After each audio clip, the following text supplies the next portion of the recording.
It's time for football, it's time for shackets, and it's time for fall overseeding. Let's get right into my 3 basics to overseed your fall cool season yard. Number 1 basic, prep.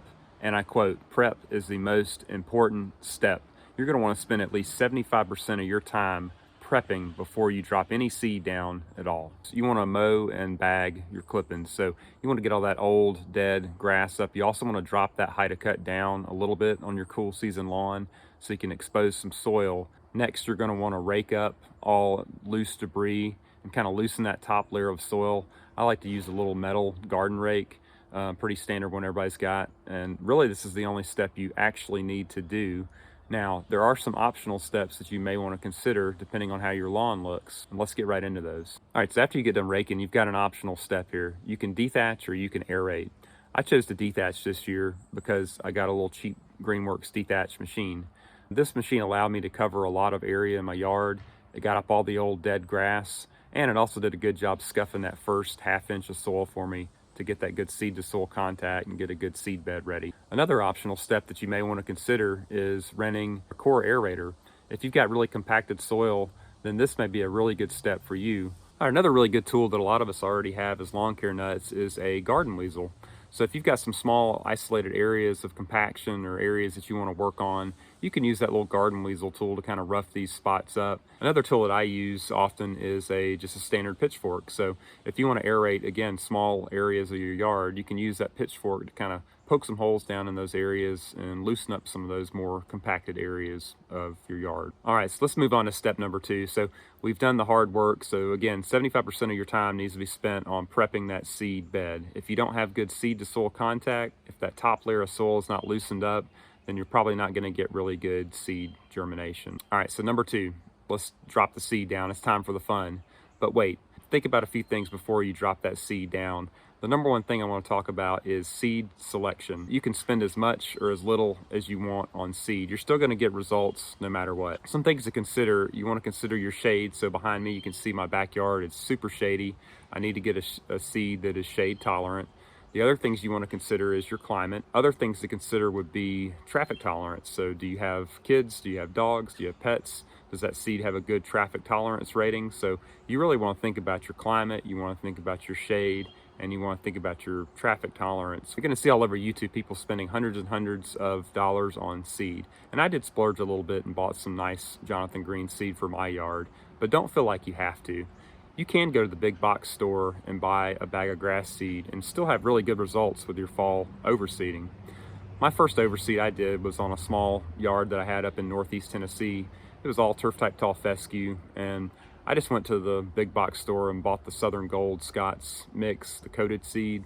I threw it down, raked it in, put the starter for it down, and I had really great results. One more note, when it comes to seeding, you ideally want to pick a seed down date, or the date that you put your seed down, around 45 days prior to your estimated first frost date for your area. When it comes to putting your seed down, a couple basics that you want to do is use a broadcast spreader. You can use a handheld or a push behind.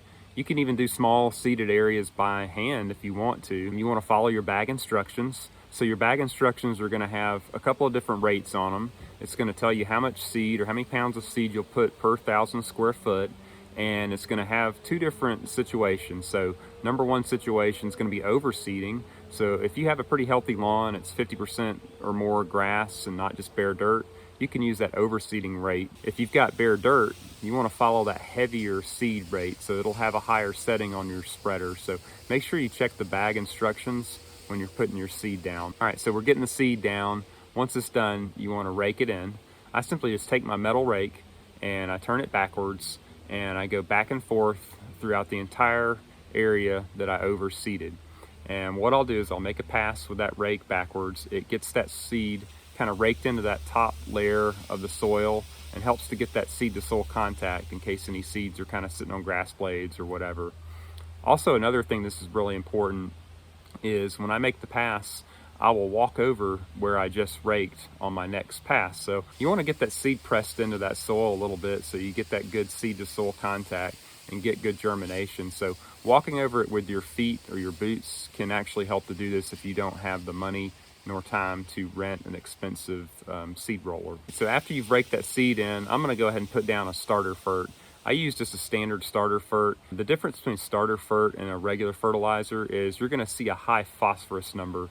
Phosphorus is the major element that's gonna really help to drive that root growth, so that's why it's included in a high number in starter fert. And make sure you follow the bag instructions and you should be good to go. Hey, real quick, if you stuck around this long, I would ask if you would please hit the thumbs up on the video and consider subscribing to the channel. It really helps me out and I appreciate it a bunch. All right, so we've covered the first two basics for overseeding your fall cool season lawn.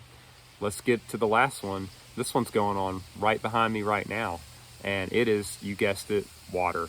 When it comes to watering, when you do an overseed or seed a new lawn, you want to think about this completely opposite from how you do your maintenance watering throughout the season. You just want to lightly mist and spray the seed and keep that top level of soil moist. You want to water a few times a day. So I've got a couple of tips on watering based on your situation. So if you've got an irrigation system like I do, you want to set your timer on just a few minutes. 2 to 3 cycles per day should do it. Right now I'm doing 11 a.m., 2 p.m., and 5 p.m. I could probably get away with sometime around noon and then sometime again around 4 or 5 in the afternoon. Just a couple times a day will be good. A couple minutes on each zone and you're good to go. Make sure you water for the first couple weeks. So really you want to water while the seed is getting ready to germinate, and then a week or two after that you want to continue to lightly water. All right, so let's say you don't have an irrigation system. I've got a tip for the average homeowner. My yard up in Tennessee was really small and I didn't have irrigation, but I was able to get some really successful overseeds done in that yard by using a cheap Orbit hose-in timers. Another tip for the average homeowner is to do your yard in sections. So if you don't have an irrigation system and maybe you don't have a ton of time, break your yard into different segments and do those each 1 week. So 1 week do your side yard, next week do your backyard, week after that maybe do your front yard, and so forth. And you'll find that a lot easier to maintain your watering, and you'll find it easier to get a really good prep and a really good result.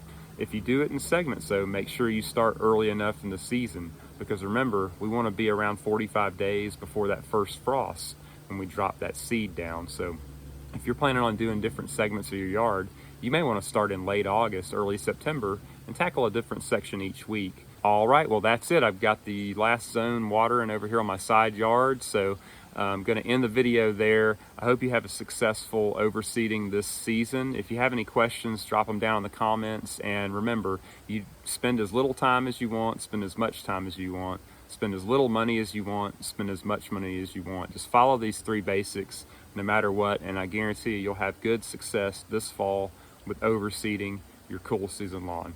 Thanks for watching, and I will see you in the next one.